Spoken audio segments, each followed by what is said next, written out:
दोस्तों, ये बात है क्लास 9 की, जब मैं भी तुम ही लोगों की तरह साइंस में कमज़ोर थी और मुझे बिल्कुल भी आइडिया नहीं था कि साइंस को आखिर पढ़ना कैसे है। मैं किताबें लेकर तो बैठती थी, पर मुझे नहीं समझ आता था कि मुझे इसमें क्या पढ़ना चाहिए। पर अगले 1 साल बाद मुझे कुछ ऐसी बातें पता चली जो अगर आज नहीं पता होती तो मैं कभी भी अपनी लाइफ में आगे नहीं बढ़ पाती।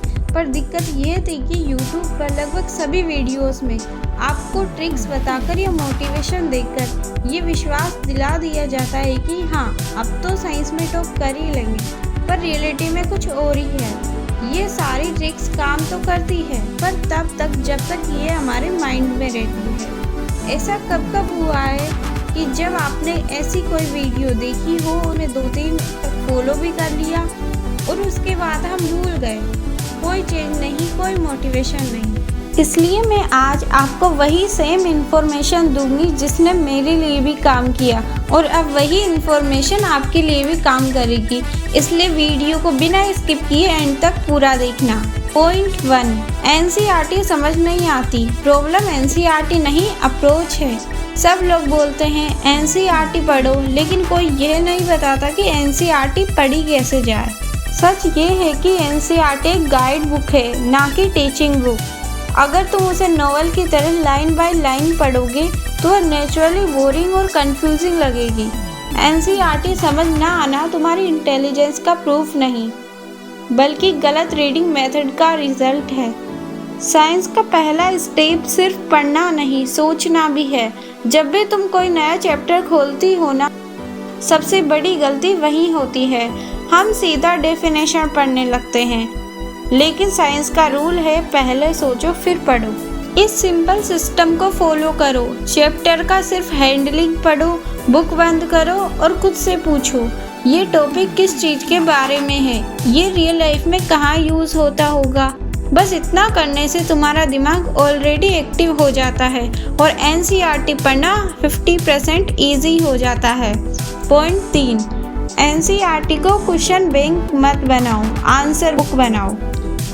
ज़्यादा स्टूडेंट एनसीईआरटी को सिर्फ क्वेश्चन के लिए यूज़ करते हैं, लेकिन स्मार्ट स्टूडेंट्स एनसीईआरटी को आंसर्स के लिए यूज़ करते हैं।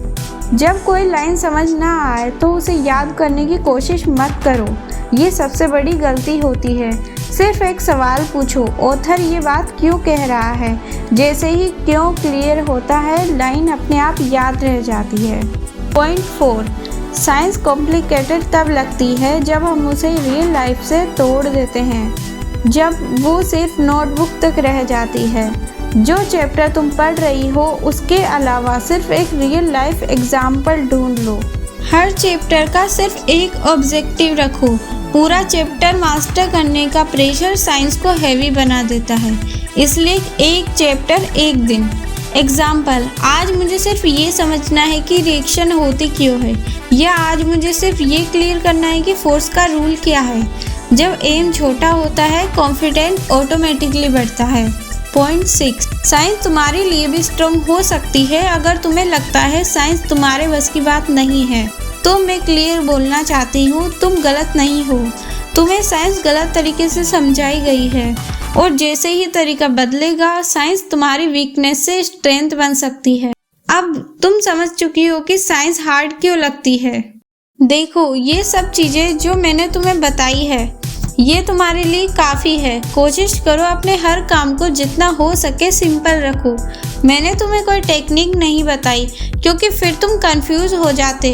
प्रॉब्लम ये है कि सोशल मीडिया, यूट्यूब, हर जगह हमें टेक्निक्स के पीछे भगा दिया गया है, जिससे हम छोटे से काम को भी मुश्किल समझ लेते हैं। अगर आप यहाँ तक आए हो तो इसका मतलब है आप साइंस से भागना नहीं चाहते, आप उसे समझना चाहते हो। बाकी अगर आपको किसी और सब्जेक्ट में भी प्रॉब्लम आती है तो टेंशन मत लो, बस कमेंट में उस सब्जेक्ट का नेम टाइप कर देना, मैं उसके ऊपर ज़रूर वीडियो बना दूंगी। बट वो वीडियो देखने के लिए आपको चैनल को सब्सक्राइब करना पड़ेगा, तो जल्दी से इस चैनल को सब्सक्राइब कर दो। और अगर आप भी चाहते हो कि स्टडी आपके लिए ईजी और लॉजिकल बन जाए, तो इस चैनल के नेम याद कर लो, मिस्ट्री ग्रो।